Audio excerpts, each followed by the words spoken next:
আওলা বেশে পাগলের বেশে কারবালার ময়দান ঝাড়ু দিতেছি, কারবালার ময়দান ঝাড়ু দিতেছে। কয় মা কে গো তুমি কারবালার ময়দান ঝাড়ু দিতেছো? আমার চিনবানি? পরিচয় দিলে চিনবো। আমি ইমাম হুসেনের মা ফাতেমা। মাগো কি জন্য ঝাড়ু দিতেছ? শাহর বানু, আগামীকাল তোর ঘরে কান্নার রুল বসে যাবে রে। আগামী দিন তোর স্বামী শহীদ হয়ে যাবে। আমার বাবা হুসাইন এই ময়দানে শহীদ হয়ে গড়াগড়ি করবে রে। আমার বাবা গড়াগড়ি যখন করবে পাথর পিঠে লাগবে, ব্যথা পাবে। আমি ফাতেমা জান্নাত থেকে কারবালা ঝাড়ু দিতেছি। আম্মাজান শাহর বানুর ঘুম ভেঙে গেল, অজু বানাইয়া কোরআন তেলাওয়াত করে আর বিনয় বিনয় কান্দে। ইমাম হুসেন কান্নার আওয়াজ শুনে ঘুম ভেঙে গেছে। বিবিরে কাঁদিস কেন? শাহর বানু কয় আম্মাকে স্বপ্নে দেখেছি, আম্মা বলেছে আগামী কাল যেন আমার ঘরে নাকি কান্নার রুল বসে যাবে, আমি নাকি বিধবা হয়ে যাব, আপনি নাকি শহীদ হয়ে যাবেন। ইমাম হোসেন ডেকে বলেন বিবি এটা নতুন না, আমার নানা বিদায়ের পরে বিদায়ের আগে আমাকে বলেছিল নাতি কারবালায় শহীদ হয়ে যাবারে। ফজরের আজান হয়ে গেল। ইমাম হুসেনের তাবুতে ইয়াজিদের তাবুতে দুই তাবুতে আজান হয়েছে, নামাজ হয়েছে। নামাজের পরে ইয়াজিদ বাহিনী আওয়াজ দিল, ও হুসাইন তোমার নাকি অনেক ক্ষমতা আছে, এবার তোমার সাথে যুদ্ধ করব। ইমাম হুসেন তখন একটা ভাষণ দিয়েছিলেন তাদের উদ্দেশ্যে, বলেছেন আরে ইরাকবাসী, ওরে কুফাবাসী, তোমরা শুনে নাও, তোমরা শুনে নাও, আমাকে তো তোমরা দাওয়াত করেছিল, আমি তো এমনি আসি নাই। তারা কো না হুসেন তোমাকে আমরা দাওয়াত করি নাই। এবার ইমাম হুসেনকে শুনে নাও, তোমরা যারা এখানে এসেছো আমার নানা বলেছে আমি আমার হুসেন জান্নাতের সর্দার হব, আমি হুসেন জান্নাতের সর্দার হব। তোমরা যদি ইয়াজিদের গোষ্ঠীর থেকে ইয়াজিদের দল থেকে রে আমি হুসেনের দলে আসতে পারো, আমি কথা দিতেছি তোদেরকে রাখিয়া আমি হুসাইন জান্নাতে যাব না রে। আর মুহররম মাসের 10 তারিখ ইমাম হুসেনের শাহাদাতের রক্ত দিয়ে আমার আল্লাহ আবার শুরু করছে। দয়াল নবীজি কোলের মধ্যে নবীজির সন্তান ইব্রাহিম আর ইমাম হুসেনকে কুল মুবারকে নিয়ে নবী বসে আছেন। জিবরিল আমিন আসিয়া কয় নবীজি দুজনের মধ্যে একজনকে আপনি ছেড়ে দিতে হবে গো। নবী বলেন কেন? একজন ছেড়ে দিতে হবে, আল্লাহ অর্ডার করেছেন। নবীজি হুসেনকে ছাড়বেন না, আপনার সন্তান ইব্রাহিমকে ছাড়বেন? নবী বলেন না না জিবরিল, আমার হুসেনকে ছেড়ে দিলে আমার মা ফাতেমা কষ্ট পাবে, আলী কষ্ট পাবে রে, আমি রাসূলুল্লাহ কষ্টে পাবো, আমার নাতি ছাড়তে পারি না। আমার সন্তান ইব্রাহিমকে ছেড়ে দিয়েছি।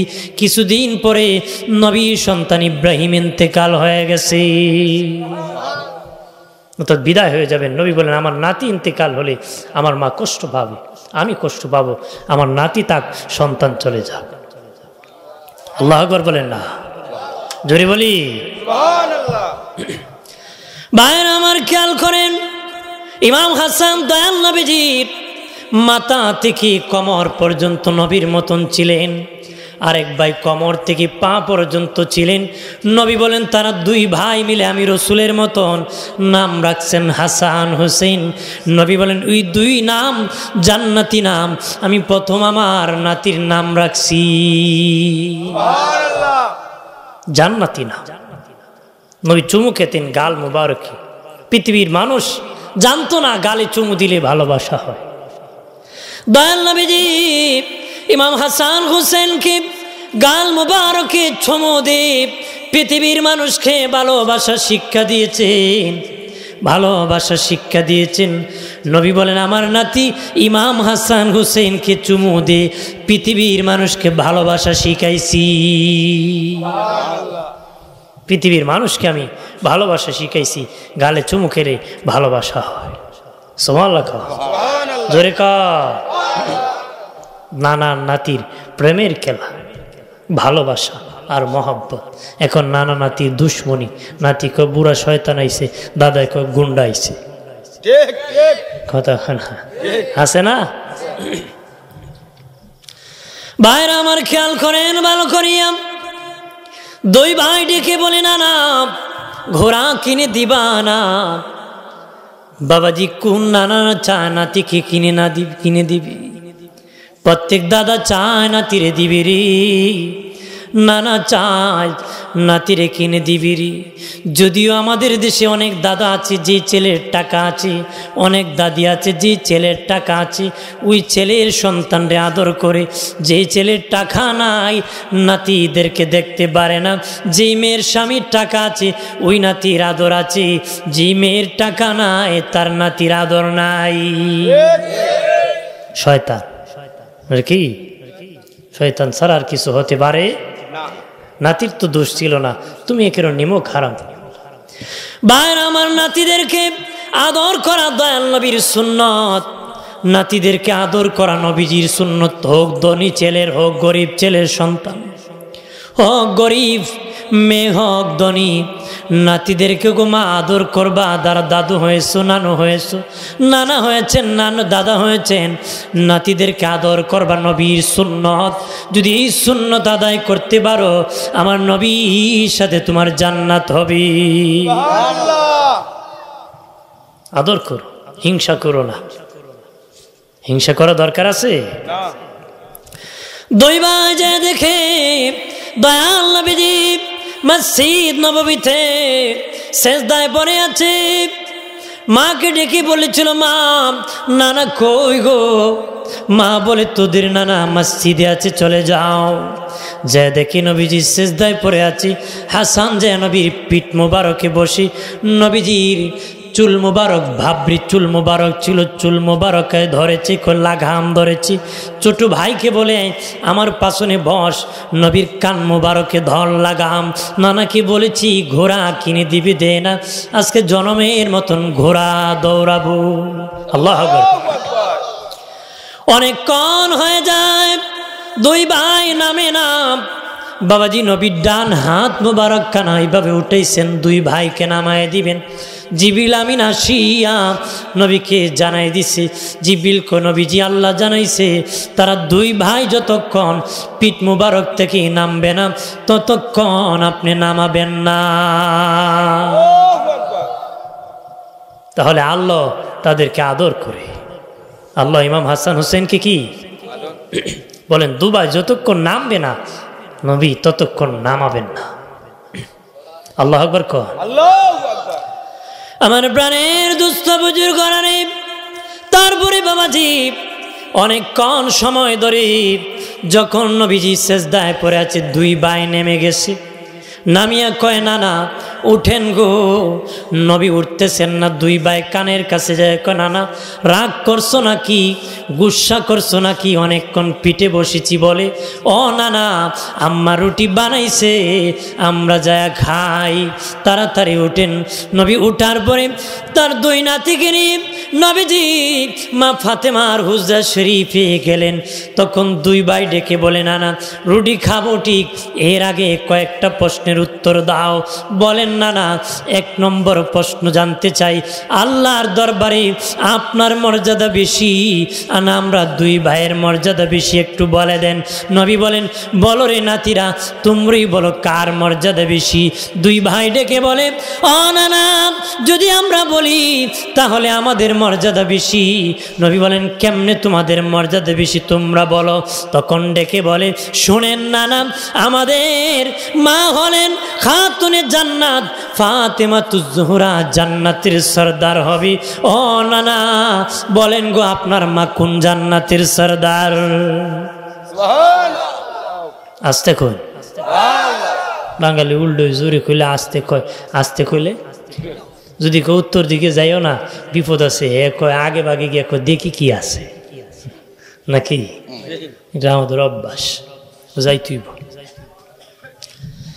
এবার নবী দেখে বলে, রে হাসান হুসাইন, হ্যাঁ তোদের মা আমার মায়ের সে দামি। তবে শোনেন নানা, আমাদের বাবা শেরে খুদা আলী, আল্লাহর ভাব, আপনি বলেছেন এলেমের শহর, আমার বাবা হলেন দরজা, আমার বাবা যুদ্ধের সেনাপতি। আপনার বাবা কোন যুদ্ধের সেনাপতি? নবী বলেন আপনার বাবা কোন যুদ্ধের সেনাপতি? নবী বলেন ভাই হাসান হুসেন রে, তোদের বাবার অনেক দাম। কয় শোনেন নানা, আমাদের নানি জান হলেন, আপনি যখন কালেমার দাওয়াত দিয়েছেন তখন আমার নানি, আপনি যখন ইসলামের দাওয়াত দিয়েছেন আমার নানির যত ধন সম্পদ ছিল গো সব আপনাকে দান করে দিয়েছিলেন আমার নানি খাদিজাতুল কুবরা। আম্মা জান আয়েশা বলেন নবীজি খাদিজাতুল কুবরার কথা যখন স্মরণ হতো নবী বিনায়া বিনায়া চোখের পানি ছেড়ে কান্না করতেন। আমি আয়েশা রাগ করতাম, গোসা করিয়া বলতাম নবীজি 40 বছর একজন নারীকে বিয়ে করেছিলেন 25 বছর বয়সে, আজকে এত নারী আমরা খেদমত করি, তার কথা কেন আপনি বলেন না? নবী বলেন আয়েশা খবরদার, আমার আয়েশা রে, আমার খাদিজার কথা শুনলে তুমি গুসা করিও না। তোমরা আমার বিবিরা সুখের দিনের বিবি, আমার খাদিজা ছিল আমার দুঃখের দিনের বিবি রে। আয়েশা রে, আমার খাদিজার অগণিত ধন দৌলত যদি আমারে না দিত রে, আমি রসুল কালেমা প্রচার করতে পারতাম না। আম্মা জান আয়েশা বলেন এরপর থেকে আর গুসা করতাম না। খাদিজাতুল কুবরার কথা শুনলে আমি আয়েশা কান্না করতাম। আরো জোরে কর।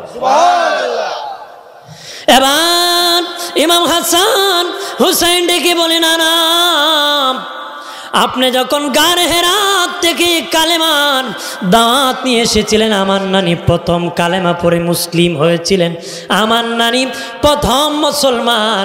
ও নানা জানতে চাই আপনার নানি কত নম্বর মুসলমান? নানা নাতির কত বড় প্রেমের আলোচনা, কত ভালোবাসা থাকলে এমন আলোচনা করতে পারে। মারহাবা কন্যা।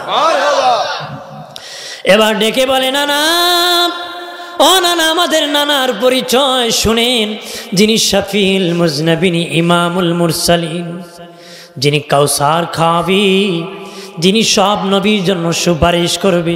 আমার নানা এমন নানা যে নানার জন্য আল্লাহ পৃথিবী বানাইছে, আমার নানা শেষ নবী।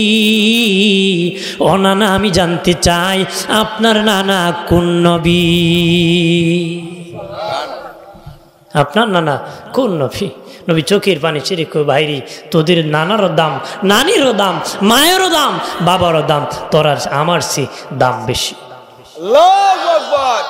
মূলত নবীর কারণেই তাদের এত দাম, নবীর কারণে কি? কিন্তু নানা নাতির প্রেমের আলোচনা, নানা নাতির কি? এবার দুই ভাই ডেকে বলে ওগো নানা, এবার আরেকটা বিচার করে দাও। কি বিচার করব বলো নানা? হাসানের মর্যাদা বেশি না আমি হুসাইনের মর্যাদা বেশি? আমরা দুই ভাইয়ের মধ্যে আল্লাহর দরবারে সম্মান কার বেশি? নবী বললেন তোমরা দুই ভাই কালেমা পড়ে আমারে শোনাও। দুই ভাই কালেমা পড়ে শোনাইছি।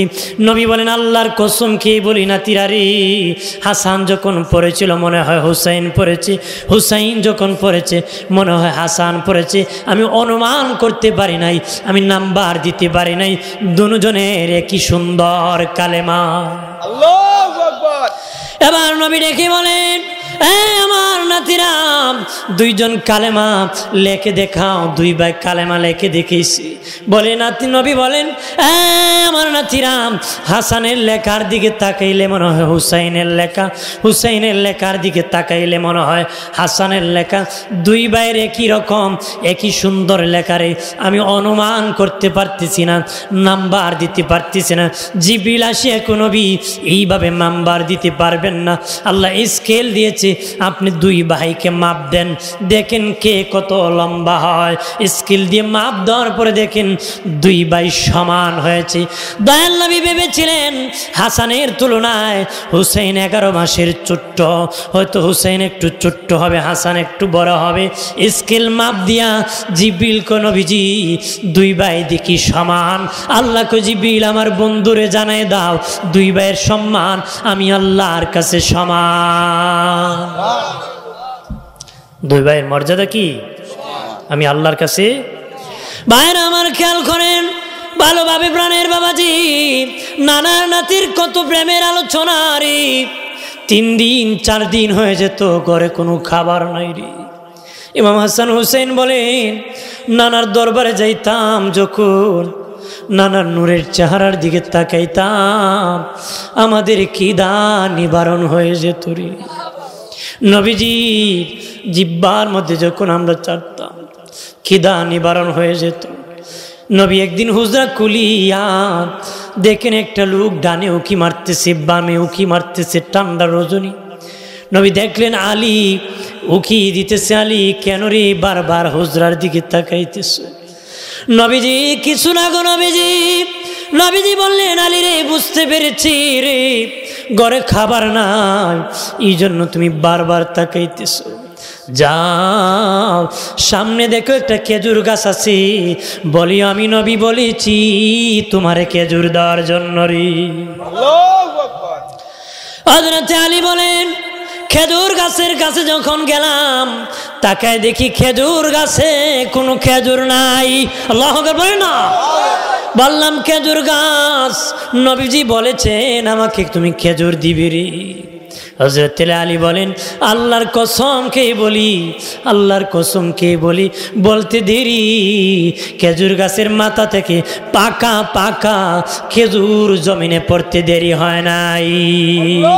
এটা হলো প্রেমের আলোচনা, ভালোবাসা। নবী বলেছেন, আমার আহলে বায়াত আমার নূহ নবীর নৌকার মতো। সুবহানাল্লাহ। বলেছেন আহলে বায়াত কি? নূহ নবীর নৌকা যারা উঠেছিল, প্রাণে বেঁচে ছিল। নবী বলেন, আমার আহলে বায়াতের নৌকা যারা উঠবে হাসরে তারা প্রাণে বেঁচে জান্নাতে যাবে। জোরে কর। নবী একটা কালো চাদর এনে বলেছেন, ইমাম হাসান হুসেনকে ডাকছেন, আলী ফাতেমাকে ডাকছেন, দেখে নবীও চাদর নিচে বলেছেন, তারা আমার আহলে বায়াত। উম্মাহাতুল মুমিন আমার মা আয়েশা সিদ্দিকা পাশে ছিলেন, অন্য বিবিগণ ছিলেন। বলে, নবী আমাদেরকে ঢোকান না, আমরা আহলে বায়াত হই। নবী কর না, তোমরা উম্মাহাতুল মুমিনিন, তোমরা মুমিনের মা, তারা আমার আহলে বায়াত। সুবহানাল্লাহ। জোরে কর সুবহানাল্লাহ। দয়াল নবীজি বলেন, বাবার বংশের পরিচয় হয় ছেলে থেকে, আপনার বংশের পরিচয় হবে ছেলে থেকে, আপনার বংশের পরিচয়। নবীজি বলেন, আমার বংশের পরিচয় হবে হাসান হুসেন থেকে, আমি রাসূলুল্লাহর বংশের পরিচয় হবে আমার হাসান হুসেন থেকে।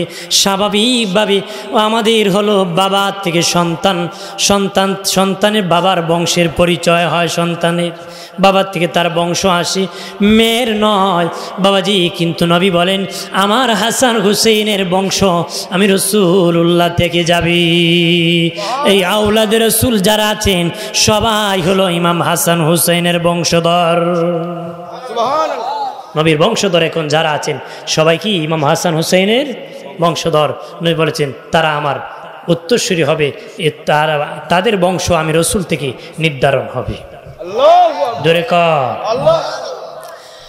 বাইরে আমার নবীজির একজন সাহাবী ছিলেন, কাতেবে ওহী আমিরে মুআবিয়া রাদিয়াল্লাহু তাআলা আনহু। তিনি ওহী লিখতেন নবীর দরবারে, দপ্তরের কাজ করতেন। উনি একদিন নবীজির কাছে আসিয়ে বলে, নবীজি মারাত্মক অসুস্থ হয়ে পেরেছি গো, নবীজি কিভাবে ভালো হব?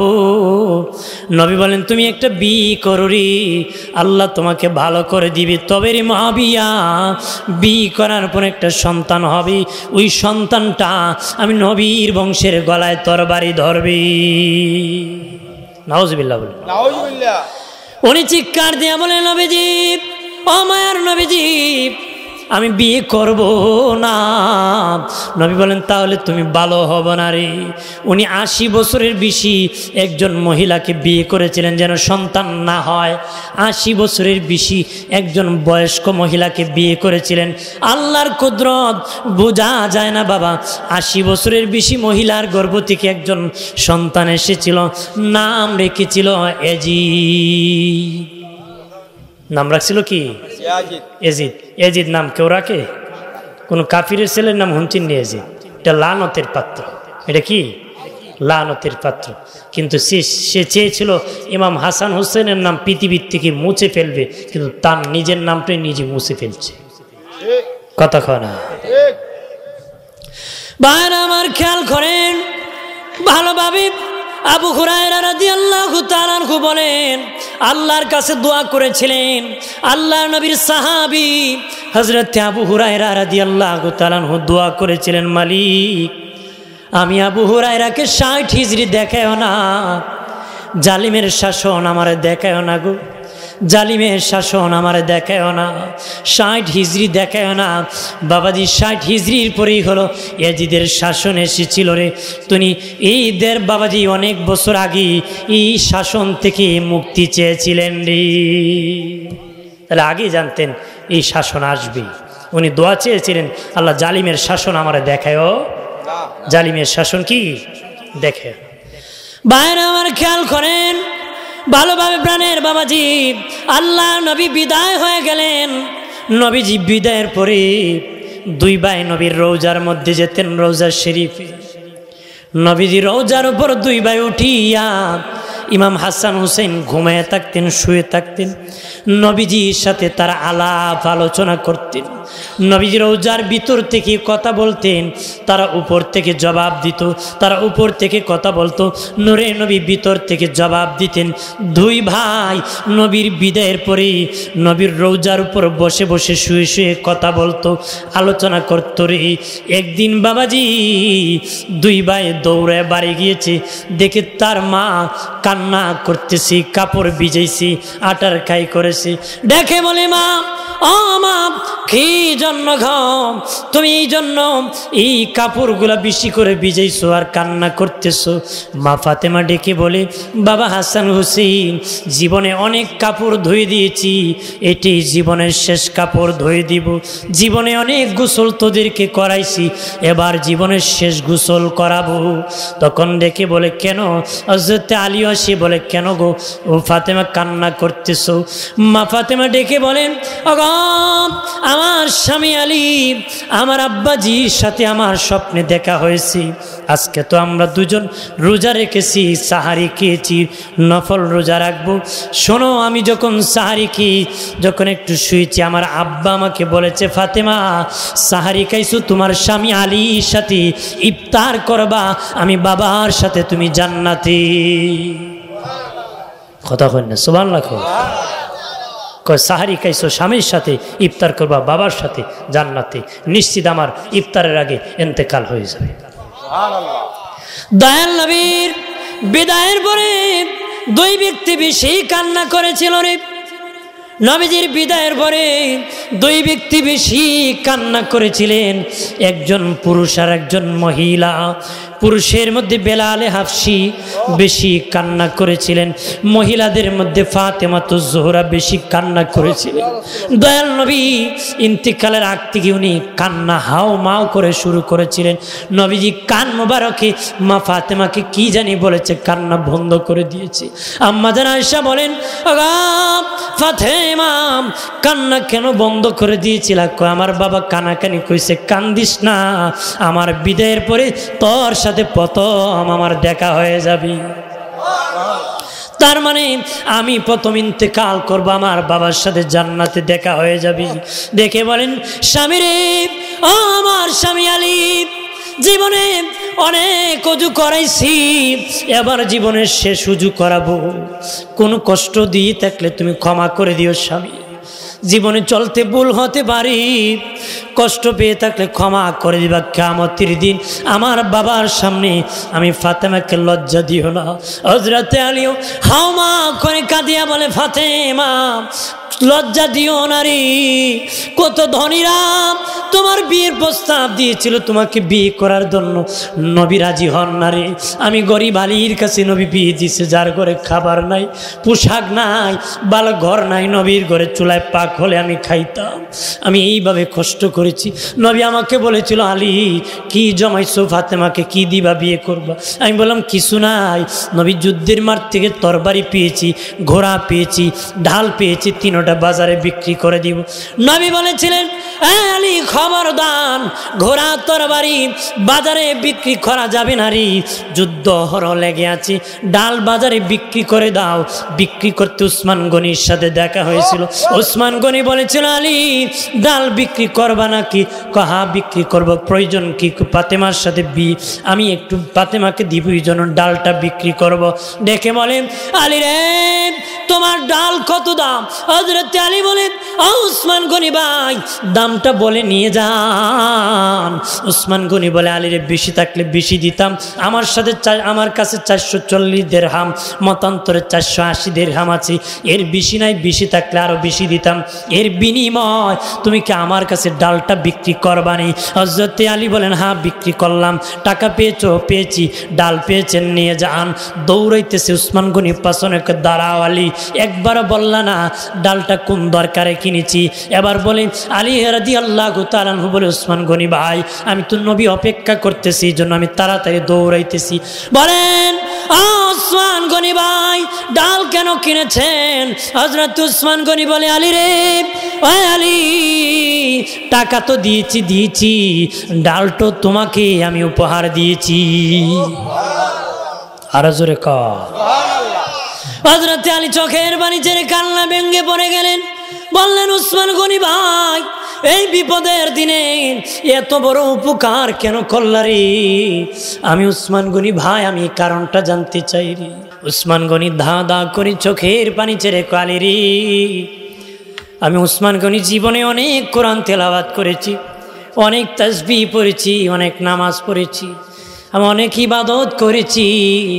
কিয়ামতের দিন মানুষ যখন পানি পানি বলে চিৎকার করবে, কেউ কারো আপন হবে না রে। আমি উসমান গনি সেদিন যদি কোনো আমল কাজে না আসে, আল্লাহকে বলবো, আল্লাহ তোমার বন্ধু হাবিবুল্লাহ মুহাম্মাদুর রাসূলুল্লাহ সাল্লাল্লাহু আলাইহি ওয়াসাল্লামের মেয়ের জামাতাকে আমি ডাল উপহার দিয়েছিলাম, এর বিনিময় আমাকে মুক্তি দাও। উনি আহলে বায়াতের মহব্বত করেছেন। সুবহানাল্লাহ। নবী বলেছেন, উসমান ফিল জান্নাহ, উসমান গনি জান্নাতি। আমরা তো মনে করি টিকিট লিয়ে জান্নাত বইরিছে নাকি কয়? উনি জান্নাতের টিকিট পাওয়ার পরও উসিলা তালাশ করেছে, নিজেকে পেরেশানি করেছে। আমরা তো বোঝা যায় এক একজন ঘুরে ঘুরে আইছে টিকিট লাগে। আমার প্রাণের দুস্থ বুজুর্গরা খেয়াল করেন ভালো করিয়া, তাদের আলিয়ার মা ফাতেমার ঘর ছিল, সংসার ছিল রে, ঘরে খাবার ছিল না, ভালো কাপড় ছিল না, কিলাকিলি মারামারি ছিল না রে, ঝগড়া ছিল না।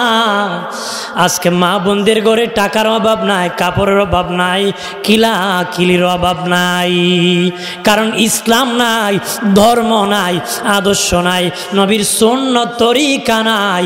বাবাজি যদি থাকতো ঘরে অশান্তি থাকতো না রে। তাদের আদর্শ থাকলে ঘরে অশান্তি থাকতো। ভাইরা আমার খেয়াল করেন ভালোভাবে, প্রাণের বাবাজি মা ফাতেমা বিদায় হয়ে গেলেন। রাতের অন্ধকারে দাফন করা হলো। ওসিয়ত করেছিলেন কাউকে শোনাবা না, অন্ধকারে দাফন করবা। হযরত আলী দেখলেন হাসান হুসেন ছোট্ট, আর আমি একা তো দাফন করতে পারবো না, কিভাবে ফাতেমা লাশ আমি দাফন করবো রে, কিভাবে করব? দেখতেন একজন সাহাবী আবু যার গিফারি রাদিয়াল্লাহু তাআলা আনহু দাঁড়ায় গেছেন, বলেন আলী আমি এসেছি। হযরত আলী বলেন, আপনাকে তো দাওয়াত করি নাই, আপনি কেন এসেছেন? আবু যার গিফারি বলে, আলী বিনা দাওয়াতে এসে আসছি নাই, নবী দয়াল নবী নিজে আমাকে দাওয়াত করছি।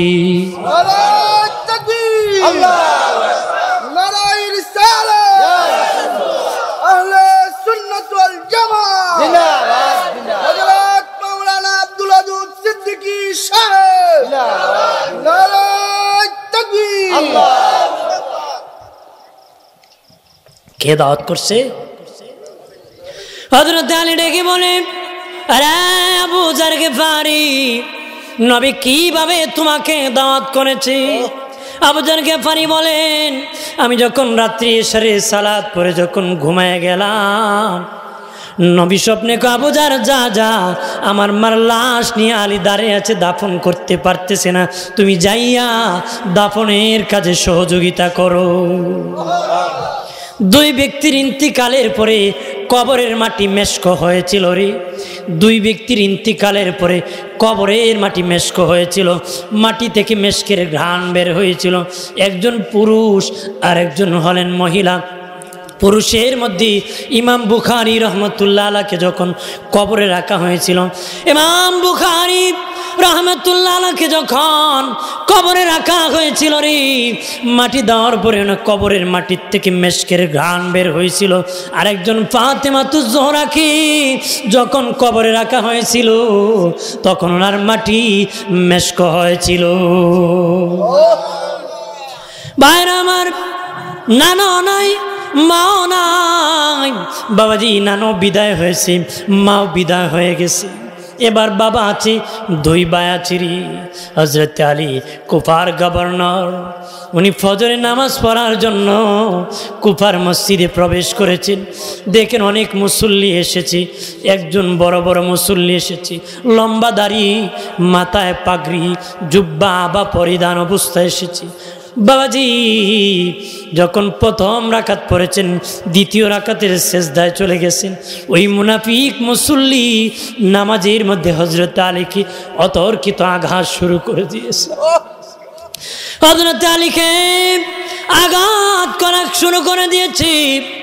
বাবাজি 81টা আঘাত করেছে।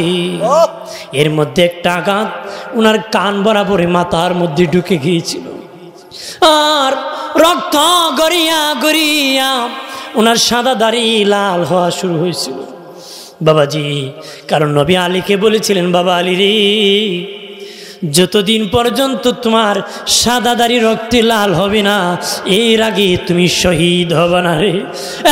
আলী, যতদিন পর্যন্ত তোমার সাদা দাড়ি রক্তে লাল হবে না রে এর আগে তোমার মরণ হবে না। হযরত আলী বলেন, আমার সাদা দাড়ি লাল হওয়া শুরু হলো, আমি শহীদ হয়ে যাব। আগাস করে শুরুছি, উনি শাহাদাতের পেয়ালা পান করেছে এই কুফার মসজিদে। যে লোকটা হযরত আলীকে শহীদ করেছিল নাম ছিল আব্দুল্লাহ ইবনে মুনজিম খারিজি, আব্দুর রহমান খারিজি। ওই আব্দুর রহমান মুনজিম খারিজি হযরত আলীকে শহীদ করেছিল। কিতাবে এসেছে তার লম্বা দাড়ি ছিল বাবাজি, মাথায় পাগড়ি ছিল রে, জুব্বা ছিল, বরাবা পরতো, আর তার কোমরের মধ্যে একটা চাকু রাখতো, ছুরি রাখতো। প্রতিদিন আলীর পিছে নামাজ পড়তো, ছুরিটা রাখতো বাবা, সুযোগ পেলে আলীকে খতম করে দিব। এই মুনাফিক বাবাজি সে যখন রাত্রে ঘুমাইতো তার জিব্বা আল্লাহ আল্লাহ করতো। সে যখন রাত্রে ঘুমাইতো জিব্বা আল্লাহ আল্লাহ করতো। ওই এমন বেঈমান হযরত আলীকে শহীদ করেছে। শহীদের পরে ওই আব্দুর রহমান মুনজিম খারিজিকে 3 দিন বন্দী করা হয়েছিল বাবাজি। 3 দিন পরে হাসান হুসেন যাইয়া বিচার করেছিলেন, একজন খলিফাকে শহীদ করেছে, তাদেরকে শাস্তি দিতে হবে। প্রথম তার হাত কেটে দেওয়া হয়েছিল রে। হাত যখন কেটে দেওয়া হলো সে বড় চিৎকার করে আল্লাহ আল্লাহ আল্লাহ বলে আওয়াজ করা শুরু করলো। তখন আবার পা কাটলো, তখন সে আল্লাহ আল্লাহ বলা শুরু করলো রে। নবীর সাহাবীকে শহীদ করেছে, আল্লাহ আল্লাহ বলেছে, কিন্তু বাবা দুশমনের রাসূল, দুশমনের সাহাবীর ছিল বাবা, আওলাদের রাসূলের দুশমন ছিল, এই জন্য হয়েছে জাহান্নামী। আল্লাহ আল্লাহ কইও লাভ হইছে না। আল্লাহর এত প্রেমিক ছিল, বলেছে পা যখন কাটছে তখন আল্লাহ আল্লাহ কইতেছে। সে যখন ঘুমাইতো তার জিব্বা আল্লাহ আল্লাহ করতো, কিন্তু নবীর ভালোবাসা ছিল না। নবীর কি ছিল না? আহলে বায়তের ভালোবাসা ছিল না। ভাইরা আমার খেয়াল করেন ভালোভাবে, তার মাথা যখন আলাদা করা হয়েছিল তখন আল্লাহ আল্লাহ বলেছিল। এমন ব্যক্তি বাবাজি এরপর জাহান্নামী বাবাজি। খেয়াল করেন ভালো করিয়া, বাবা নাই, 2 ভাই বড় মন মরারে। যে আলী বাবাজি কুফায় রাজধানী বানাইছিল রে, ওই লোকেরই ওনাকে শহীদ করেছিল। 2 ভাই বড় মন মরা। শেষ দিকে আমি এসে গিয়েছি বাবাজি, 2 ভাই বড় মন মরা। চলতেছে চলতেছে, এইদিকে যে ষড়যন্ত্র করতেছে মুআবিয়া রাদিয়াল্লাহু তাআলা আনহু, বাবাজি মুআবিয়া রাদিয়াল্লাহু তাআলা আনহু, বাবাজি হযরত আলী রাদিয়াল্লাহু তাআলা আনহু ইন্তেকালের পরে নবীজি বলেছিলেন খেলাফত থাকবে 30 বছর। হযরত আলী যেদিন ইন্তেকাল করেছেন ওই দিন 30 বছরের 6 মাস বাকি ছিল, খেলাফতের 6 মাস বাকি ছিল। সবাই মিলিয়া ইমাম হাসানকে পঞ্চম খলিফা হিসাবে মনোনীত করেছিলেন। সুবহানাল্লাহ। খেলাফত থাকবে কয় বছর? 30 বছর। নবী বলেছেন 30 বছর পর্যন্ত আমার খলিফা বলা যাইব, এরপরে মুলকিয়াত এসে যাবে, রাজত্ব এসে যাবে, রাজা বলে যাবে, আমির বলা যাবে, আমার খলিফা বলা যাবে। 30 বছর চলবে। ওই হাসানকে পঞ্চম খলিফা হিসেবে 6 মাসের জন্য মনোনীত করা হবে। মারহাবা কর। এই জন্য ইসলামের পঞ্চম খলিফার নাম কি? হযরত হাসান রাদিয়াল্লাহু আনহু। ভাইরা আমার খেয়াল করেন ভালো করে, 6 মাস যখন চলে গেল, বাবাজি মুলকিয়াত এসে গেল গো, রাজত্ব এসে গেল, তখন কেউ বলে হাসান ক্ষমতায় থাক, কেউ বলে আলীর পরে যোগ্য মুআবিয়া বয়স্ক। এই তর্ক বিতর্ক লেগে গেল, 2 গোষ্ঠী হয়ে গেল, 2টার মধ্যে মানুষ বেশি, সমান সমান। ইমাম হাসান ওই মুআবিয়া রাদিয়াল্লাহু তাআলা ডেকে বললেন, আমি দ্বন্দ্ব করতে চাই না ক্ষমতা নিয়ে, আমি আপনাকে ক্ষমতা দিয়ে দিব কয়েকটা চুক্তির বিনিময়। সুবহানাল্লাহ। যদি মুআবিয়া হকের উপর না থাকতেন তাহলে হাসান গদি দিতেন না। যেমন হুসাইন এজিদকে দেন নাই, হুসাইন এজিদকে কি দেন নাই, যেহেতু এজিদ হকের উপর ছিল না, বেহক ছিল, মতকুর ছিল। কথা বলেন ঠিক কি? কয়েকটা চুক্তির মধ্যে একটা চুক্তি হলো, বলেছেন তোমার ইন্তেকালের পরে এই গদির মালিক আমি হাসান। সই করলেন, হ্যাঁ ঠিক আছে। এরপরে বলেন যদি আমি না থাকি আমার ভাই হুসাইন মালিক। ঠিক আছে। এই মর্মে গদি দিয়ে দিলেন। দেশ চলতেছে, এইদিকে এজিদ বড় হতে লাগলো। তার বংশীয় লোকেরা বলে, এজিদ রে, এজিদ তুমি জানো নি তোমার বাবার ইন্তিকালের পরে কে বাদশাহ হবে? বাবার পরে সন্তান হয় আমি হব। তুমি জানো না তোমার বাবার ইন্তিকালের পরে হাসান গদির মালিক? এইটা চুক্তিনামা দেওয়া আছে। এজিদ বলে কেমনে ক্ষমতার মালিক হব? ষড়যন্ত্র শুরু করলো হাসানকে কিভাবে মারা যায়। ইমাম হাসানের 2 জন বিবি ছিলেন, হাসান রাদিয়াল্লাহু তাআলা আনহুর 2 জন বিবি ছিলেন। বাবা ছোট্ট বিবি, বয়স কম ছিল, বাবা বুঝ কম ছিল। ওনার ঘরে একজন দাসী ছিল, বাবাজি কাজ করত। ওই দাসীকে আর একজন পুরুষ লোক মারওয়ান নামক এক বেঈমান খরিদ করেছিল। ওইভাবে এজিদের পক্ষ থেকে ষড়যন্ত্র করেন, দাসীর মাধ্যমে লোক দেখাইয়া বিষ পান করানো হলো। প্রথম দিন ইমাম হাসান কি উনি যখন বিষ পান করলেন, বিষের যন্ত্রণা নিয়ে দৌড়াইয়া নানাজি রওজা শরীফে গেলেন। দয়াল নবী হাত মোবারকা দিয়ে চিকিৎসা দিয়ে দিলেন, ইমাম হাসান ভালো হয়ে গেলেন। আর জোরে বলি ভাইরা আমার, দ্বিতীয় দিন আমার ষড়যন্ত্র করলো রে, বিষ আবার খাওয়াই দিল। নাউজুবিল্লাহ বলি। ইমাম হাসান দৌড়াইয়া নবীজি রোজা গিয়েছেন, নবীজি চিকিৎসা দিয়েছেন, ভালো হয়ে গেছেন। আমার নবী ডাক্তারে ডাক্তার, কবিরাজের কবিরাজ। তৃতীয় দিন কাজ গুঁড়া করে বাবা পানির সাথে মিশ্রিত করে বিষ পান করাইছে। ইমাম হাসান খেয়ে বাবা আর যেতে পারেন নাই, সেদিন জায়গার মধ্যে পড়ে গেছে। বমি শুরু হয়েছে, রক্ত বমি। ছেলে কাশেমকে ডেকে বলেন, রে বাবা কাশেম, বিদায় হয়ে যাব রে, আমার ভাই হুসাইন কোথায় আছে, তাড়াতাড়ি বলো আসতে। কাশেম দৌড়ায় দেখি নবীজির দরবারে ইমাম হুসেন দোয়া করতেছে। চাচ্চু আমার আব্বার অবস্থা ভালো না, আব্বাজি বলেছেন তাড়াতাড়ি যাওয়ার জন্য। ইমাম হুসেন যে দেখি ইমাম হাসান রক্ত বমি করতেছে, কান্না করতেছে। ভাইরে, জোরের কবুতরের মতন 2টা ভাই চলতাম, আমি তো শহীদ হয়ে যাব। সাবধান, এই মক্কার মদিনার মানুষ ভালো না রে, ষড়যন্ত্র করব তোমাকে শহীদ করার জন্য, এইভাবে চক্রান্ত করো, সাবধান। রে ভাই হোসাইন, আমি বলে যাই আমার বেটা কাশেম বড় হবে, তোমার মেয়ে সকিনা যেদিন বড় হবে, আমার মেয়ে তোমার মেয়ে সকিনাকে আমার বেটা কাশিমের সাথে বিধি জামাই বানাইও। বলতেছি এরে আমার ভাই হুসাইন, আরো বলে যাই নানার উম্মতির জন্য আমি শহীদ হইতেছি, তুমিও শহীদ হবা কারবালায়। নানা বলেছেন যাওয়া লাগবে, দেরি করিও না, কারবালায় যাইও। সুবহানাল্লাহ। ইমাম হুসাইন হাসানের গলা দেখে কবাইরে আল্লাহ যেদিন নানার পাপী উম্মত দিবেন দুজকেতে, তাদের গুনাহ মাফ করাবো মোদের শহীদের বরকতে। ও ভাই হুসেন রে ডাকিতেছে নানাজি আমার, ও ভাই রে সে সালাম দিয়া আমি বিদায় হয়ে যাই।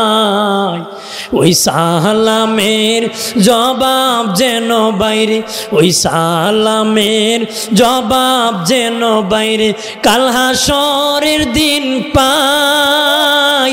ও ভাই হুসেন রে ডাকিতেছে নানাজি আমার। এই বলে ইমাম হাসান শহীদ হয়ে গেলেন। জান্নাতুল বাকিতে মা ফাতেমার পাশে কবর দেওয়া হয়, রওজা দেওয়া হয়। ইমাম হুসেন বড় মনমরা। এই দেখি বাবা মুআবিয়া রাদিয়াল্লাহু তাআলা অসুস্থ হতে লাগলেন। বাবা বংশীয় লোকেরা কুয়েজিদ এবারও তুমি ক্ষমতার মালিক না, হুসাইন ক্ষমতার মালিক। ষড়যন্ত্র করলো, মারতে পারে নাই। এইদিকে তার বাবা মুআবিয়া রাদিয়াল্লাহু তাআলা অসুস্থ হয়, বাবাজি অসুস্থ হয়ে পড়লেন। উনি চিঠি লিখলেন ইমাম হুসাইনের কাছে যে আমি তোমার ভাইয়ের সাথে চুক্তি ছিল, আমার পরে গদির মালিক তোমার ভাই, না থাকলে তুমি গদির মালিক, আসো তাড়াতাড়ি করে, আমি অসুস্থ হয়ে পড়েছি, আমি গদি তোমাকে বুঝাই দেব। চিঠিখানা ইয়াজিদ মদিনায় পৌঁছতে দেয় নাই, ইমাম হুসাইনের দরবারে পৌঁছতে দেয় নাই। চিঠিখানা ইমাম হুসাইনের দরবারে পৌঁছতে দেয় না ইয়াজিদ। ভাইরা আমার, তার বাবা মুআবিয়াকে বন্দি করিয়া বাবা রেখে দিল। ইন্তেকাল হলো, খবর দিল না রে, ইন্তেকাল হলো, খবর দিল না। বাবাজি বলেছে আমার বাবা মুআবিয়া অসুস্থ, আমাকে বলেছেন দেশ চালানোর জন্য, কিন্তু ইন্তেকাল হয়েছেন। মুআবিয়া রাদিয়াল্লাহু তাআলা আনহু কত বড় আশিক রাসূল, নবীর দরবারে সালমান ফারসির নখ মোবারক নবীজির কাটতেন, বড় বড় নখ মোবারক। মুআবিয়া রাদিয়াল্লাহু তাআলা বলেন বড় বড় নখ মোবারক আমরা দাফন করে দিতাম, আর ছোট্ট ছোট্ট নখ মোবারক আমি মুআবিয়া শিশির মধ্যে পুতল জাত করে রাখছি। আমি যেদিন মরে যাব, আমি যেদিন মরে যাব রে, আর এই ছোট্ট ছোট্ট নবীজির কণা কণা নখ মোবারক কি সুরমা হিসাবে আমার চোখে মুখে দাগায় দিও। আর জোরে বলি ভাইর আমার, তার বাবাকে বন্দি করে রেখে দিন, ইন্তেকালের পরে খবর দেয় নাই, গোপনভাবে দাফন করে দিয়েছে।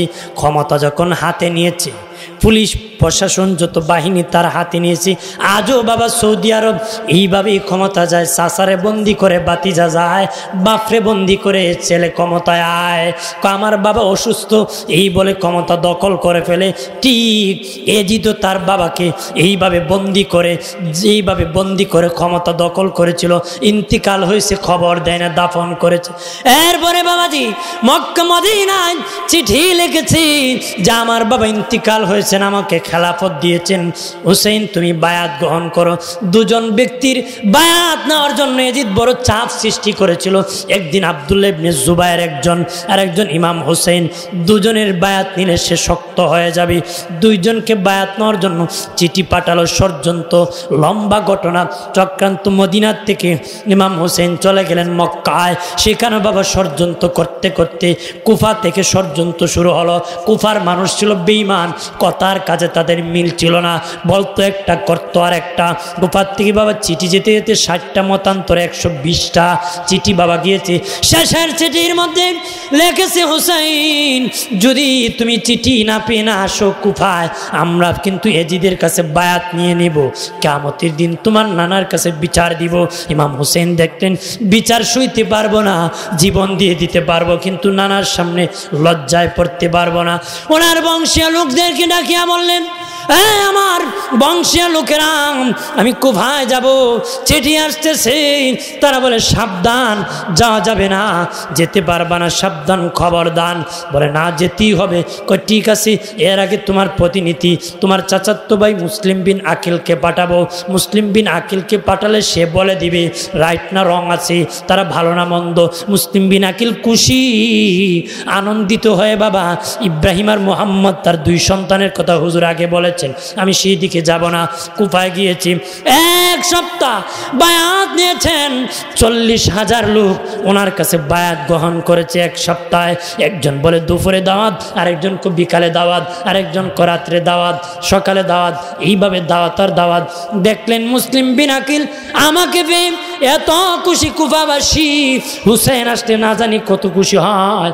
চিঠি লিখলেন হুসেন, মক্কায় চিঠি পাঠালেন, চিঠি পাওয়া আমার তো দেরি করবা না, আপনার কাছে 40,000 লোক বায়াত গ্রহণ করেছে আপনার নামের উপর, আপনি আসলে তো তারা আর বেহুশ হয়ে যাবে। চিঠি পাঠিয়ে দিয়েছি। এইদিকে কুফার থেকে চিঠি গেছে এজিদের কাছে, এমনি এই হুসাইনের প্রতিনিধি মুসলিম বিন আকিল আসিয়া বায়াত করতেছে, আপনার গদি চলে যাবে। এদিন বাবাজি নুমান ইবনে বশির ছিল বাবা কুফার গভর্নর, সে একটু ভালো ছিল, সে ভালো ছিল বাবাজি। তখন অন্য জায়গার গভর্নর ছিল উবাইদুল্লাহ ইবনে জিয়াদ, হারামজাদা, যার বাবার ঠিক নাই, জন্মের ঠিক নাই, উবাইদুল্লাহ ইবনে জিয়াদ হারামজাদা। ওই হারামজাদাকে কুফার গভর্নর বানাইয়া পাঠাইছি। সে কি করলো বাবা, ওই মক্কা থেকে ইমাম হুসেন যে রাস্তায় কুফায় ঢুকবে, সে আগে ষড়যন্ত্র করে তার চেহারা ডেকে ওই রাস্তায় কুফার দিকে রওনা করছে। কুফাবাসী ভেবেছিল মনে হয় হুসেন আসছি, সবাই চতুর্দিকে দাঁড়াইয়া ইয়া মারহাবা ইয়া হুসেন বলে স্বাগত দিতেছি। কিন্তু উবাইদুল্লাহ সন্ত্রাসী হারামজাদা চেহারা ডাকিয়া প্রবেশ করছে। গভর্নর হাউজে যায় নুমান ইবনে বশিরকে বলে, এই দেখো আমাদের আমিরুল মুমিনিন এজিদ আমাকে এখানে গভর্নর পাঠাইছে, তোমাকে অন্য জায়গায় ট্রান্সফার করে দিয়েছে, তুমি চলে যাও। তখন একটা ভাষণ দিয়েছে উবাইদুল্লাহ, খয় কুফাবাসী শুনে নাও, শুনেছি তোমরা নাকি হুসেনের কাছে মুসলিম বিন আকিলের কাছে বায়াত নিয়েছো, আমি ওই এজিদের পক্ষ থেকে এসেছি, তোমরা যারা বায়াত নিয়েছো একটাকে ছাড় দিব না, এখান থেকে ফলায় যাও। হুমকারে বাবাজি সব ভেগে ফলায় চলে গেছি। এইদিকে মুসলিম বিন আকিলকে হুমকি দামকি দিয়ে মারা পর্যন্ত দৌড়ানো শুরু করছে, এইদিকে যাব না। ইমাম হুসেন যখন আস্তে আস্তে মুসলিম বিন আকিল দেখলেন এখন তো চিঠি পাঠাইলে আর মক্কায় যাবে, রাস্তায় পৌঁছানো যাবে না, ইমাম হুসেন তো রওনা দিয়েছেন, রাস্তায় আছেন, রাস্তায় তো চিঠি পাঠানো যাবে না। চিৎকার করে কাঁদে আর দৌড়ে ও বাবাজি ইমাম হুসেন যখন আস্তে আস্তে একটা জায়গায় আসলেন বাবা, 72 জনের কাফেলা, মতান্তরে 120 জনের কাফেলা, শিশু বাচ্চা ছোট্ট বাচ্চা সহ রওনা যখন করেছেন, এমন জায়গায় এসেছি গো গোড়ার পাও দেবে যাচ্ছি বাবাজি, ভয়ঙ্কর জায়গা বানা হইতেছে। ওনার বোন ডেকে বলে, বাইরে জীবনে অনেক জায়গা গিয়েছি, এমন ভয়ঙ্কর জায়গা দেখি নাই, এমন কি জায়গার মধ্যে আসলাম রে। ইমাম হুসেন বলেন, আমার নানা বলেছেন আমি যেখানে শহীদ হব ঘোড়ার পাও দেবে যাবে, জায়গা বড় ভয়ঙ্কর হবে। আল্লাহ করবেন না। এরপরে রে ইমাম হুসেন বললেন, তামাম তাবু টাঙ্গাবো। তাবু টাঙ্গালেন, তাবু টাঙ্গাবেন বাবা, তাবু টাঙ্গাইতে তো বাবা খুঁটা কাটতে গর্ত করতে হয়, খনন করা শুরু করছেন, মাটি থেকে পিঙ্কি দিয়ে রক্ত বের হতেছে। ওনার বোন জয়নব রেখে বলে, জীবনে বহু মাটি খনন দেখেছি, এমন তো মাটি থেকে পানি বের হয়, এখান থেকে রক্ত বের হয়। কাঠ কাটতে গিয়েছে, লাকড়ি কাটবি, গাছে কূপ দিয়েছে বাবা, খস বের হয়, নিয়ম হলো, কিন্তু পিনকি দিয়া রক্ত বের হয়। বোন জয়নব ডেকে বলে বাইরে জীবনে বহু গাছ দেখছি এরকম দেখি নাই, মাটি দেখছি এরকম দেখি নাই। ইমাম হুসেন কো বল আমার নানা বলেছে আমি যেই জায়গায় শহীদ হব ওই জায়গার মাটি থেকে রক্ত বের হবে, ওই জায়গার গাছ থেকে রক্ত বের হবে, ওই জায়গা বড় ভয়ঙ্কর হবে, ওই জায়গার নাম কারবালা, আমি সেইখানে শহীদ হয়ে যাব। 3 দিন আগ থেকে পানি বন্ধ করে দিয়েছে কুফাবাসী। এই কুফাবাসী বাবাজি ইয়াজিদের গোষ্ঠীর আরে 3 দিন আগ থেকে পানি বন্ধ করে দিয়েছে। 3 দিন পর্যন্ত পানি বন্ধ হয়েছে। তাদের তাবুতে খাবার নাই, পানি পর্যন্ত নাই রে। এত ভয়ঙ্কর এত পরিস্থিতির মধ্যে পড়ে গিয়েছে। শিশু সন্তান আলী আসগর চোখের পানি ছেড়ে কাঁদতেছে, হাও মাও করে কাঁদতেছে। বাবাজি ওনার বিবি সাহার বানুর স্তন পর্যন্ত শুকিয়ে গেছে, দুধ আসতেছে না। ডেকে বলে স্বামী রে এই তাকায় দেখো এই ফোরাত নদীর পারে তারা কোরআন তেলাওয়াত করতেছি, নামাজ পড়েছে, আমার মনে হয় তারা নামাজে পানির দিল নরম হবে, একটু পানি দিবি। ইমাম হুসেন কয় বিবিরে যদিও তারা নামাজ পড়ে যদিও তেলাওয়াত করে তারা দিল শক্ত, তারা কোনোদিন আমারে পানি দিবে না। স্ত্রীর মন রক্ষা করার জন্য শিশু আলী আসগরকে নিয়ে যখন ফুরাত নিচে নেমে গেলেন ডাক দিয়া বললেন এজিদের সৈন্যরা শোনে না, আমি হুসাইন পানি পান করব না রে, আমি হুসাইন পানি পান করব না। আমার এই শিশু বাচ্চা 8 দিনের বাচ্চা আলী আসগরকে পানি পান করব, আমার বাচ্চা তো যুদ্ধ করবি না, আমার এই ছোট্ট বাচ্চাকে একটু পানি দিয়ে দাও। তারা নীরব, মাথা লাড়ে না। নীরবতা হলো অনুমতির লক্ষণ। উনি যখন বাবা বাম হাতে বাচ্চাকে আলী আসগরকে ধরেছেন, ডান হাতটা ফুরাত নদীর মধ্যে এইভাবে ভিজায় এইভাবে যখন পানিটা মুখে দিবেন, একটা বেঈমান দূর থেকে একটা তীর মেরে দিয়েছে। এবার শাহ বাবাজি আলী আসগরের বুক দেয়া ডুইকা পীর দেয়া বাহির হয়ে গেছে। মুহূর্তের মধ্যে শিশু আলী আসগর শাহাদাতের পেয়ালা পান করেছে। ইমাম হুসেনের জুব্বা লাল হয়ে গেছে। শিশু আলী আসগরকে কুলে নিয়ে বিবি শাহার বানুর কাছে যায়, কো বিবিরে দুনিয়ার পানি খাওয়াইতে পারি না, আমার নানা কাউসারের পানি আমার সন্তানরে খাওয়াইছে। জোরে বলি। শিশু বাচ্চার লাশ লইয়া মা কান্দে, বাবা কান্দে, ভাই কান্দে, বোন কান্দেরি। বাবাজি ওই দিন 9 তারিখ রাত্র হয়ে গেল, গভীর আগের দিন 9 তারিখ রাত্র তারা ঘেরাও করে রেখে দিয়েছে, রাত গভীর হয়ে গেছে। ইমাম হুসাইন তার কাফেলার ছেলে বাতিজা ভাই আর বিবির সন্তানদেরকে ডেকে বলেন আমার সফর সঙ্গী তোমরা যারা আছো রে, এই দেখো রাতের অন্ধকার, দরজা খুলে দিতেছি, যে যেদিকে রাস্তা পাও সেদিকে চলে যাও রে, কাউকে রাখবে না। এজিদ চায় আমাকে শহীদ করে দিবে, আমার মাথা আলাদা করে দিবে, সে আমাকে আলাদা করে দিবে, তাই তোমরা চলে যাও, আমি যেতে পারি না, তোমাদেরকে সুযোগ দিয়ে দিলাম।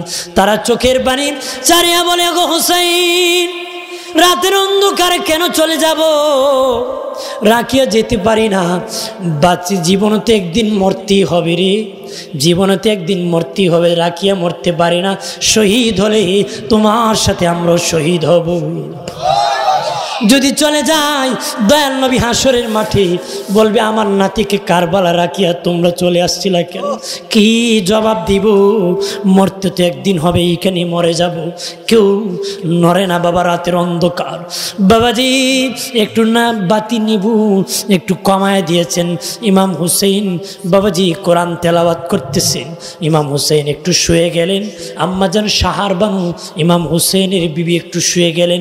স্বপ্নে দেখলেন একজন মহিলা আওলা বেশে পাগলের বেশে কারবালার ময়দান ঝাড়ু দিতেছি, কারবালার ময়দান ঝাড়ু দিতেছে। কয় মা কে গো তুমি কারবালার ময়দান ঝাড়ু দিতেছো? আমার চিনবানি? পরিচয় দিলে চিনবো। আমি ইমাম হুসেনের মা ফাতেমা। মা গো কি জন্য ঝাড়ু দিতেছ? শাহার বানু আগামীকাল তোর ঘরে কান্নার রুল বসে যাবে রে, আগামী দিন তোর স্বামী শহীদ হয়ে যাবে। আমার বাবা হুসাইন এই ময়দানে শহীদ হয়ে গড়াগড়ি করবে রে। আমার বাবা গড়াগড়ি যখন করবে পাথর পিঠে লাগবে, ব্যথা পাবে। আমি ফাতেমা জান্নাত থেকে কারবালা ঝাড়ু দিতেছি। আম্মা জান শাহার বানুর ঘুম ভেঙে গেল, অজু বানাইয়া কোরআন তেলাওয়াত করে আর বিনায় বিনায় কান্দে। ইমাম হুসেন কান্নার আওয়াজ শুনে ঘুম ভেঙে গেছে। বিবিরে কাঁদিস কেন? শাহার বানু কয় আম্মাকে স্বপ্নে দেখেছি, আম্মা বলেছে আগামী কাল যেন আমার ঘরে নাকি কান্নার রুল বসে যাবে, আমি নাকি বিধবা হয়ে যাব, আপনি নাকি শহীদ হয়ে যাবেন। ইমাম হোসেন ডেকে বলেন বিবি এটা নতুন না, আমার নানা বিদায়ের পরে বিদায়ের আগে আমাকে বলেছিল নাতি কারবালায় শহীদ হয়ে যাবারে। আর জোরে বলি বিবি চিন্তা করিও না, শহীদ হয়ে যাব। নানা বলেছেন। ফজরের আজান হয়ে গেল। ইমাম হুসাইনের তাবুতে, ইয়াজিদের তাবুতে, দুই তাবুতে আজান হয়েছে, নামাজ হয়েছে। নামাজের পরে ইয়াজিদ বাহিনী আওয়াজ দিল, ও হুসাইন তোমার নাকি অনেক ক্ষমতা আছে, এবার তোমার সাথে যুদ্ধ করব। নাউজুবিল্লাহ। কি কয়? যুদ্ধ করবে। বলেন বাবাজি ইমাম হুসেন কি যুদ্ধ করতে গিয়েছিলেন নাকি? আমি আপনারা আমাকে দাওয়াত করে এনেছেন, আমি বাবা গাড়ি নিয়ে এসেছি, কার নিয়ে এসেছি, আপনারা খাওয়াইছেন, আমি খাইছি, আপনারা মাইক প্যান্ডেলের ব্যবস্থা করেছেন, আমি বক্তব্য দিয়েছি, আমি নেমে নেমে গাড়িতে বসি, ড্রাইভার চালা আমাকে নিয়ে নেবে। এখানে অস্ত্র আনি নাই, আমি লাঠি আনি নাই, যুদ্ধের জন্য সেনাবাহিনীও আনি নাই। ইমাম হুসেনও দাওয়াত খেতে গিয়েছিলেন, অস্ত্র নেন নাই, তরবারিও নেন নাই। শিশু বাচ্চা নিয়ে কি কেউ যুদ্ধ করতে যায় নাকি? বিবি নিয়ে কেউ যুদ্ধ করতে যায় নাকি? উনি গিয়েছিলেন দিনের কাজে বাবা। কিন্তু বাবাজি তারা ডেকে বলে হুসাইন যুদ্ধ শুরু হবে, এবার তীর মারবো, তুমি মারো, আমাদের উপর তীর মারো। ইমাম হুসেন কয় না না আমি তীর মারবো না রে, তোমরা তীর মারো। ইমাম হুসেন তখন একটা ভাষণ দিয়েছিলেন তাদের উদ্দেশ্যে, বলেছেন আরে ইরাকবাসী, ওরে কুফাবাসী, তোমরা শুনে নাও, তোমরা শুনে নাও, আমাকে তো তোমরা দাওয়াত করেছিলা, আমি তো এমনি আসি নাই। তারা কো না হুসাইন তোমাকে আমরা দাওয়াত করি নাই। নাউজুবিল্লাহ বললেন। ইমাম হুসেন চিঠি খুলে বললেন এই দেখো আমার কাছে চিঠি, অমুকের বেটা অমুক আমাকে দাওয়াত করেছি। তারা বলে এটা আমাদের চিঠি না। এইভাবে বাবা অস্বীকার যাইতেছে তাদের চিঠি না। এবার ইমাম হুসেনকে শুনে নাও, তোমরা যারা এখানে এসেছো আমার নানা বলেছে আমি আমার হুসাইন জান্নাতের সর্দার হব, আমি হুসাইন জান্নাতের সর্দার হব। তোমরা যদি ইয়াজিদের গোষ্ঠীর থেকে, ইয়াজিদের দল থেকে রে আমি হুসাইনের দলে আসতে পারো, আমি কথা দিতেছি তোদেরকে রাখিয়া আমি হুসাইন জান্নাতে যাব না রে। আল্লাহু আকবার বলেন না। তারা কেউ আসে নাই, বলল তীর মারো হুসাইন। ইমাম হুসাইন বলে না না, আমার নানার সুন্নত জিহাদের মাঠে যুদ্ধ করতে গেলে আগে তীর মারা না, কাফের তীর মারবে আমরা প্রতিবাদ করি, যে আগে মারে সন্ত্রাস, প্রতিবাদ করবে, এটার নাম জিহাদ। আল্লাহু আকবার করুন। এই জন্য বাবাজি ইসলামের যত যুদ্ধ সাহাবীরা করেছে আগে কেউ তীর মারে নাই, কাফেররা মেরেছে, প্রতিবাদ করেছে। ইমাম হুসেন বলে আমরা তীর মারবো না, তোমরা মারো। তখন একজন ডাক দেখো হুসাইন আমি অমুক সাহাবীর ছেলে রে, তোমাকে এই দেখো আমি তীর মারতেছি। এইভাবে হুসাইনের কাছে যখন তীর মেরে দিয়েছি, ইমাম হুসেনকে আর রাখা যাবে না, যুদ্ধ শুরু হয়ে গেল। যুদ্ধ করতেছে তাদের সাথে, ইয়াজিদ বাহিনী পারে না যুদ্ধ করে, কসুর মতন কেটে ফেলে দিতেছে, কেউ পারে না। ইয়াজিদ বাহিনী দেখলো জিহাদ করে ইমাম হুসাইনের সাথে পারবে না, কমল লোক যুদ্ধ করবে, একজন একজন করে জেহাদ করব, একসাথে জেহাদ করে পারে না, একজন একজন করে জেহাদ করবে। হুসাইন কই বুঝতে পেরেছি না পারিয়া তোমরা এখন চাইতেছো আমাকে নরম করতে, অত পরাজিত করতে, জীবন দিব রে, পরাজিত হব না রে, জেহাদ করবো। ঠিক আছে, একজন একজন করে যুদ্ধ চলতেছে। ভাইরা আমার, আলী আকবর আসিয়া বলে আমাকে বিদায় দেন, আমি জেহাদে যাব।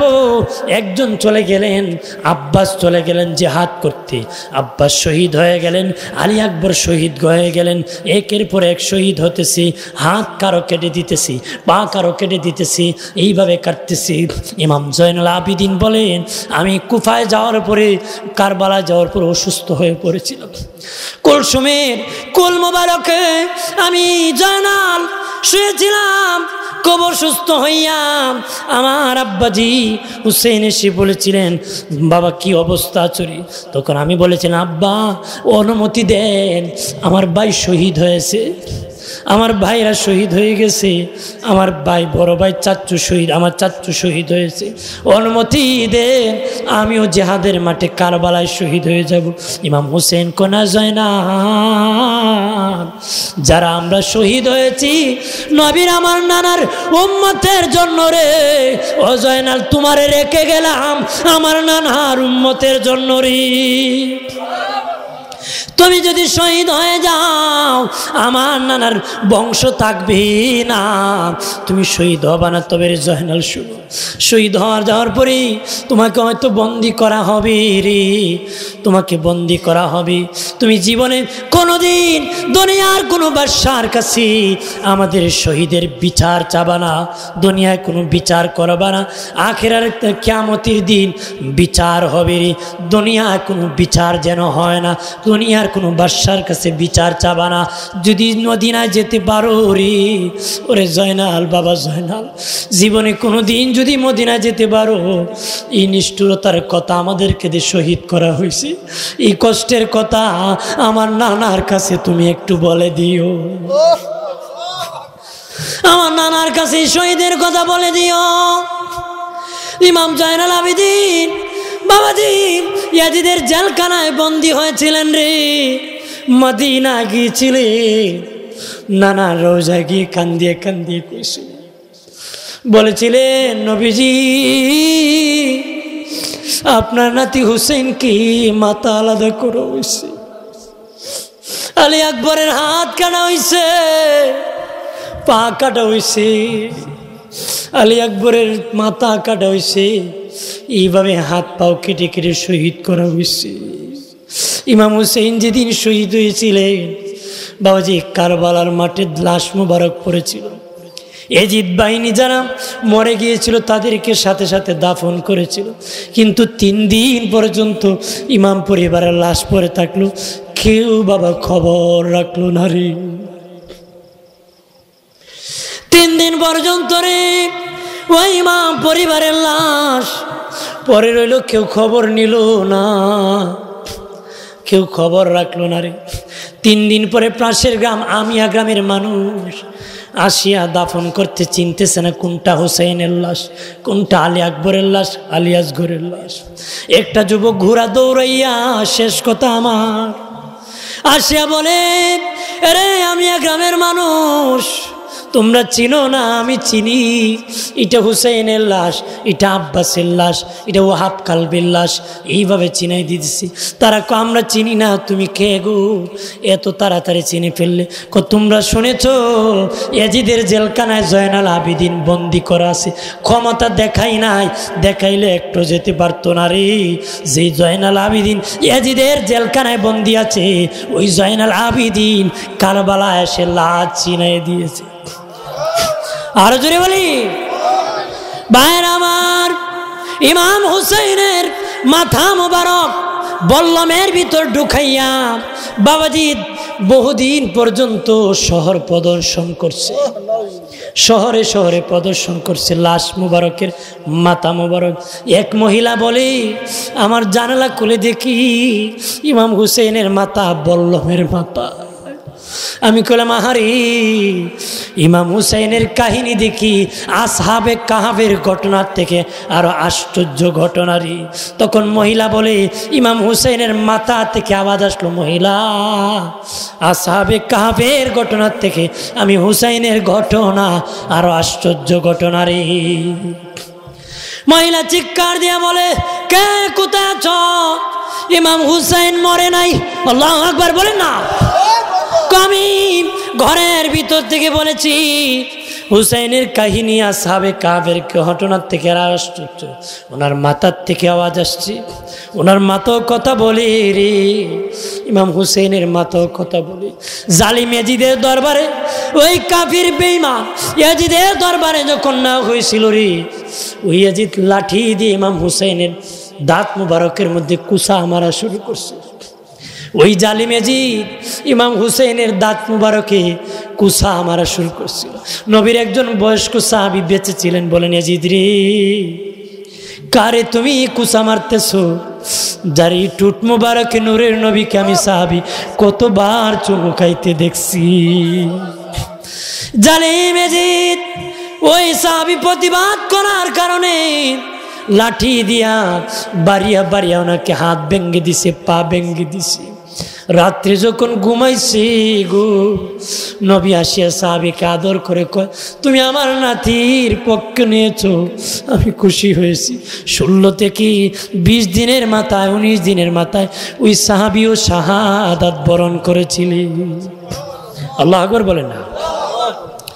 আমার প্রাণের বাবাজি, ইমাম হুসাইনের শাহাদাতের রক্তের বিনিময় মা ফাতেমা একদিন বলেছিলেন, বাবা হাসান, এ বাবা হুসাইন, শুনে নাও রে, তোদের বাবা আলীর মোহরের টাকা, তোদের বাবা আলীর মোহরের টাকা আমি ফাতেমা ক্ষমা করে দিয়েছিলাম রে, একমাত্র আমার বাবার গুনাহগার উম্মতের জন্য।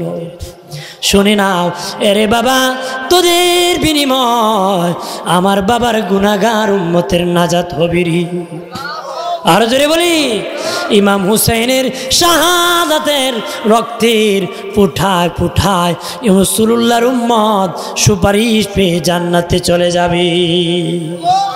আর জোরে বলি, কারণ নবী বলেছিলেন, হাসরে উঠে নাতি তোমরা মিজানের পাল্লায় দাঁড়াবা, যদি মিজানে ওজন হয় নেকি বদি, যদি আমার উম্মতের বদি বেশি হয়, আমি না আসি, এর আগে বিচার হয়, ওজন হয়, তোমরা পাল্লায় উঠে বসে থাকবে, যতক্ষণ আসবো না ততক্ষণ ওজন হবে। মা ফাতেমা হাসরের দিন এক হাতে রক্তের পেয়ালা, এক হাতে বিষের পেয়ালা নিয়ে নবীর আল্লাহর কাছে বিচার দিবেন, আল্লাহ আমার সন্তানের দোষ কি ছিল, আমার সন্তানের অপরাধ কি ছিল, আমি বিচার চাই। আল্লাহ নিজে লজ্জা পেয়ে যাবেন। তখন নবীকে বলবেন, নবী আপনি বলেন আপনার মেয়েকে। তখন মা ফাতেমাকে বলবেন, আল্লাহ তোমার সন্তানকে নিয়ে জান্নাতে চলে যাও। বলবেন ঠিক আছে, দিয়ে দাও। দুজনকে দেওয়ার পর তারা বলবে, না আমরা জান্নাতে যাব না, আমার নানার উম্মত কই আছে। যতক্ষণ দিবে না ততক্ষণ তারাও জান্নাতে যাবে।